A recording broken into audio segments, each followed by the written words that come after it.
யோ மச்சான், என்ன எங்கே வந்து உட்காந்துருக்கா? பா வீட்டுக்கு போய் பேசுவோம். பா வீட்டுக்கு வர மாதிரி வச்சிருக்க நீ. என்ன ஏய், போதை போட்டா என்ன வேணா பேசுவியா? நாங்க போதை போடுறோம் பாக்குறியா? உன் ரவுடித்தனம் சண்டீர்த்தனம்லாம் வேற எங்கேயும் போய் வச்சுக்க. என்ன சும்மா ஆளாளுக்கு பேசிட்டு இருக்கீங்க? இது எனக்கும் என் புருஷனுக்கும் உள்ள பிரச்சனை. நீங்க யாரும் தலையிடாதீங்க. ஏத்தா அன்பு சும்மா இருந்தா போதைய போட்டா தாய்க்கு இந்த அர்த்தத்துக்கு வித்தியாசம் தெரியாம போயிருமா? அண்ணா எல்லாரையும் வாய் மூடி சொல்லு. ஏய் முதல்ல நீ வாய் மூடு. நான் எதுக்கு வாய் மூடணும்? முதல்ல அவங்கள மூடி சொல்லு. ஏய் வாய் மூடு சொல்லிட்டு.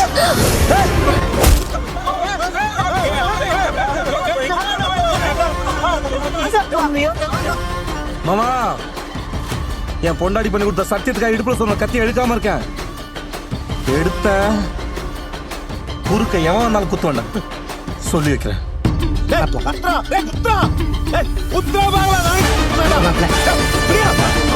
மனுஷன்